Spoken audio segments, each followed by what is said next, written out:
Welcome to Legion Builds, where I guide you on how to bring your favorite fictional characters into Dungeons & Dragons. This video and all my content is made possible by my Patreon supporters, and it's dedicated to everyone who subscribes to my channel. You're all the reasons why this keeps going. Join the Legion today at patreon.com/63rdlegion for free and help decide next week's new character. Joining my paid tiers allows you early access to my content, a shout out in my videos, homebrew D&D items for your games, and a chance to play some D&D in the Patreon community. We now have a Discord. It's just getting started, but we have some future plans coming, like events for Discord members and Patreon members.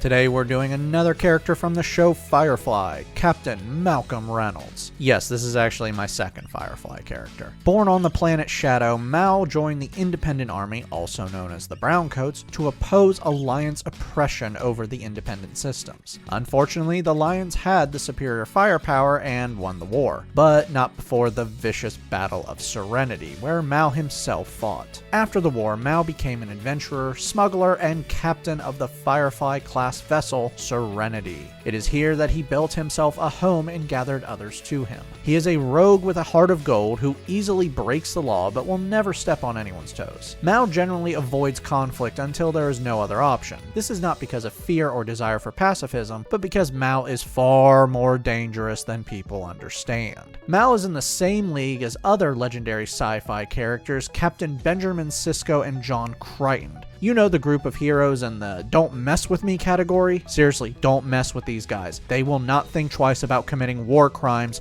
just to prove a point and still be the heroes in the end. In combat, Mal is an expert marksman, and that's just his fighting skills. He's also an expert tracker and survivalist with the ability to focus even when under extreme pressure. For today's build, we'll be using the Player's Handbook and Xanathar's Guide to Everything. We're using standard point array to keep things simple, and we are multi-classing, so watch those minimums if you use another system. Make Dex 15, Wisdom 14, Charisma 13, Con 12, Strength 10, and we're going to be dumping Intelligence with an 8, though you're not dumb, we'll be fixing this later. Mal is a human, resourceful, gives you an inspiration dice at the end of a long rest if you don't already have one. Skillful gives you a free skill, take Perception. Versatile gives you a free origin feat for this feat. Tough gives you double your current character level in HP and then adds +2 HP to every level after. To finish out your lineage, you have proficiency in the language Common and 2 more of your choice. For background, place +2 into Wisdom and +1 into Charisma. For your origin feat, Alert, add your proficiency bonus to your initiative roll, and you can switch with a willing ally in the initiative order before combat if both of you aren't incapacitated. For skills, grab History and Athletics. For your final proficiency, grab some tools to maintain your weapon. Level 1 rogues start things off with 4 skills. Grab Stealth, Sleight of Hand, Intimidation, and Insight. You're proficient in light armor, simple melee weapons, martial weapons with the light or finesse property, thieves tools, and the saving throws, dex, and intelligence. Expertise lets you choose 2 skills and double your proficiency bonus to those skills. Place this into Perception and Insight.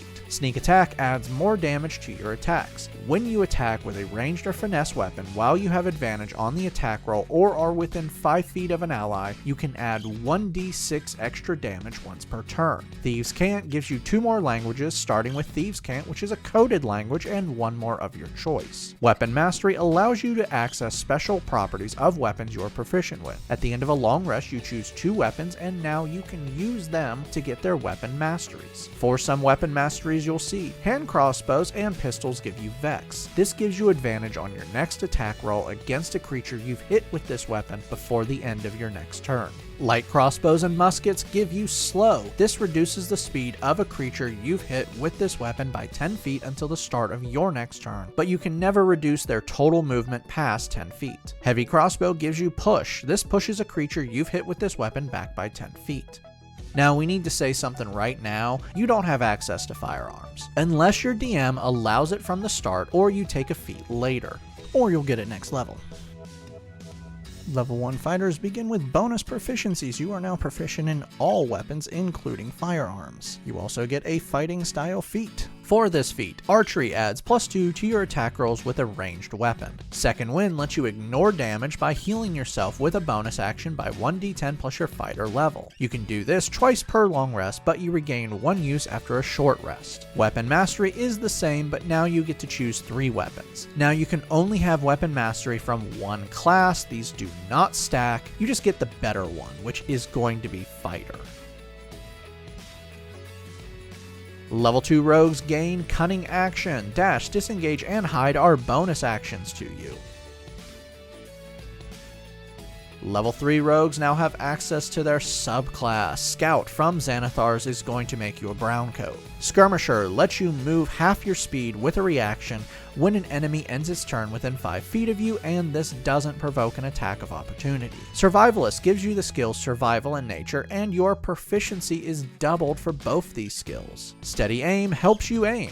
Seriously, that's what it does. On a turn you have it moved, you can use your bonus action to give yourself advantage on your next attack roll, but your speed is reduced to 0 until the end of your current turn. Your sneak attack is now 2d6 extra damage.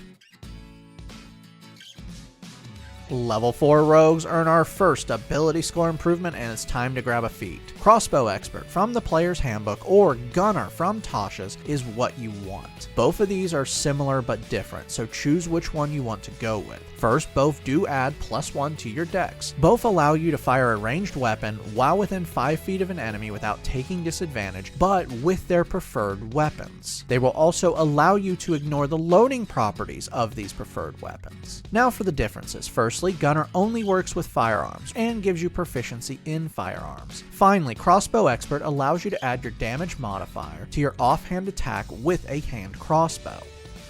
You've hit character level 5, raise your proficiency bonus to +3.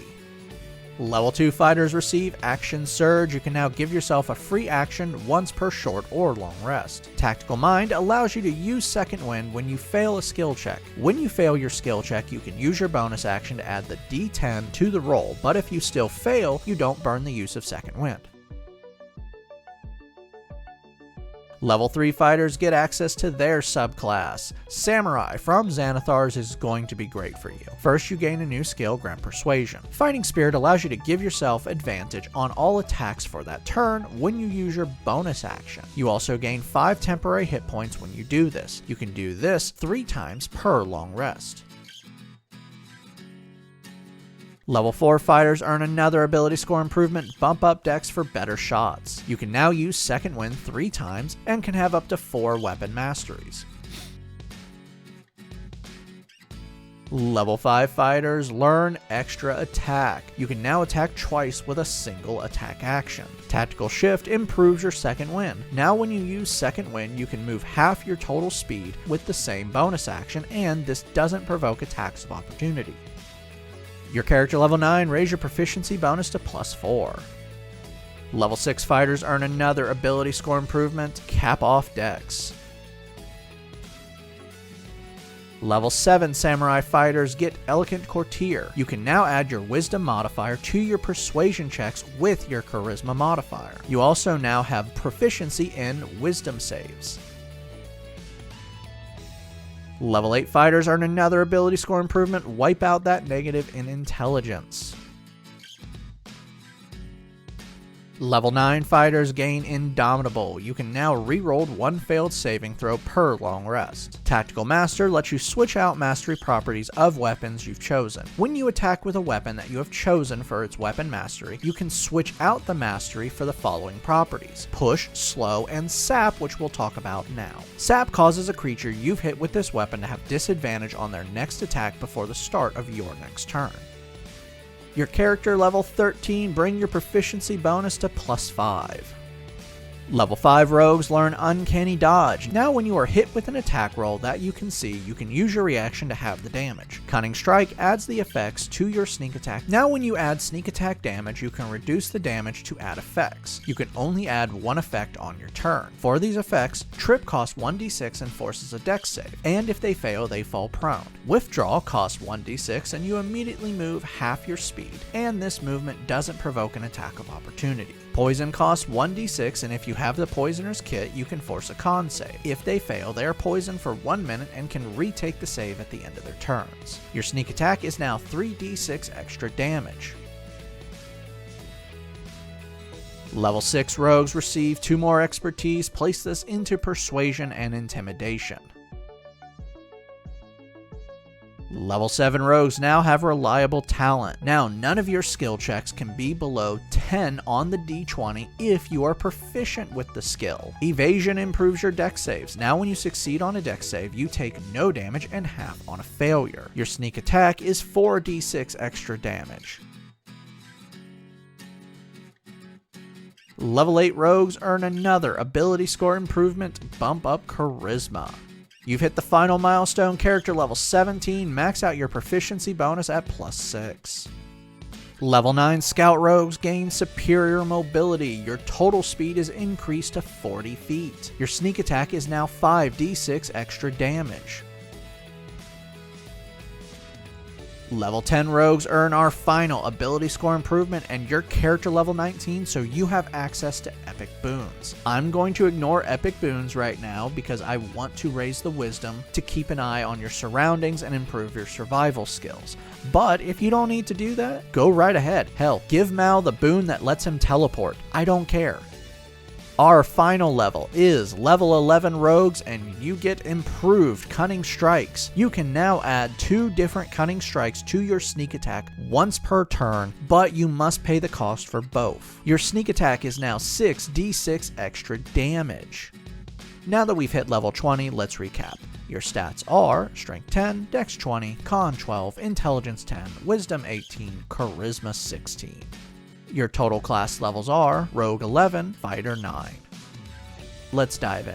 You are a marksman with +13 to your range shots. Using a pistol, you're dealing 1d10 +5 +6d6 damage in one shot. And guess what? With all your shots, you can push them back, slow them down, give them disadvantage, knock them down, or give yourself advantage. Hell, you can just give yourself advantage on attacks by focusing or just because you want to. You can run and gun very easily. You can dash or disengage with a bonus action, move if people get too close, move after shooting, move after you heal yourself. And your grand total movement is 40 feet. Finally, you're just that good. 6 of your skills are adding +12 before you add your modifiers, and none of your skills can be below 10 on the check, which means the lowest you can get is +22 before your modifiers. Your persuasion checks can never be lower than 29. Your perception, insight, and survival checks can never be lower than 26. Your total health, taking the average, is just over 170 HP. You can heal yourself 1d10 +9 multiple times, can reduce damage from attacks that you receive. You are proficient in 3 different saves, and your initiative rolls are +11. Downside. Firstly, no magical damage, and you're really focusing on piercing damage, though neither are real deal breakers. You have limited resources with 3 fighting spirits and a few other features, but that's all. It's not really that bad of a build. Time to start moving along. So find some coin, take to the sky, and if people push, show them something they'll not see coming. I'd like to give a special shout out to my Artificer tier. Thank you, John Martin, Christopher R. Hunter, Java Squirrel, Jonathan Haynes, and Daniel Saftler. You guys rock. Make sure to like and subscribe to not miss a single new build each week on YouTube and Spotify. And make sure to check out my Patreon where you can help decide next week's new character.